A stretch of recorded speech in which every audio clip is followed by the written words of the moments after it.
வசனம் தெளிவா சொல்லுது, அந்த நெல் கதிர்களை மீட்டெடுத்து கொண்டு வந்து களஞ்சத்தில் சேர்க்கிறதை போல ஜனங்களை கர்த்தர் மீட்டு எடுத்துக்கொண்டு தம்முடைய சபைக்கு கொண்டு வரும்போது அந்த ஜனங்களுடைய வாழ்க்கை பொருத்தமா இருக்கும். அல்லேலூயா.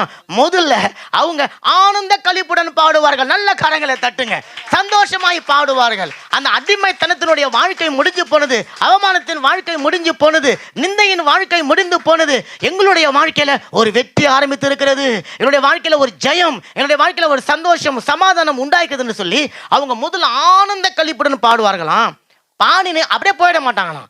பாடின அவர்கள் சியோனுக்கு வருவார்கள். சியோன் எதை குறிக்கிறதுங்க? தேவனுடைய சபையை குறிக்கிறது. அப்ப அந்த மீட்கப்பட்ட ஜனங்கள் ஆனந்த களிப்புடன் சபைக்கு வருவாங்களாம். வசனம் சொல்லுது எட்டர்னல், நித்திய மகிழ்ச்சி. அல்லேலூயா. அந்த மகிழ்ச்சியை ஒருவனும் அந்த ஜனங்களிடத்திலிருந்து பறிக்க முடியாது. காரணம் அது என் தேவனால் அந்த ஜனங்களுக்கு கொடுக்கப்பட்டது. கரங்கள் நல்லா தட்டுங்க. நித்திய மகிழ்ச்சி, நித்திய மகிழ்ச்சி, நித்திய மகிழ்ச்சி அவர்கள் தலையின் மேல இருக்கும். என்னத்த அர்த்தம்? தலையின் மேலனா மகிழ்ச்சியை தூக்கின்னு வருது கிடையாது. தலையின் மேலன்னு சொன்னா அந்த மகிழ்ச்சி அவருடைய வாழ்க்கையில ஒரு கிரீடத்தை போல இருக்கும். கரங்களை தட்டுங்க, கரங்களை தட்டுங்க. தேவன் மகிழ்ச்சி என்கின்ற கிரீடங்களை இன்னைக்கு சபையில இருக்கிற ஒவ்வொரு மேலும் வைக்கிறார். ஆமென் சொல்லுங்க.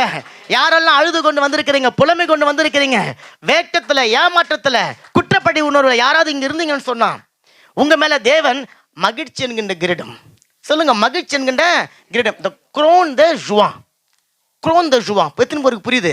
ஆமென் சொல்லுங்க. நல்ல கரங்களை தட்டுங்க. மகிழ்ச்சியின் கிரீடத்தை அவர் வைக்கிறார். ரெண்டாவது, உங்களுக்கு சந்தோஷமும் மகிழ்ச்சியும் அடைவார்கள்.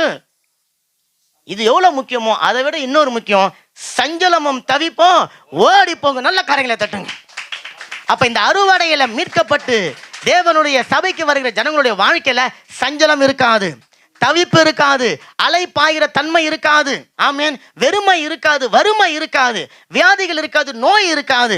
ஆமேன். கர்த்தர் அப்படியான ஒரு காரியத்தை அவர் செய்கிறார். அல்லேலூயா. நல்ல கரங்களை தட்டுங்களேன்.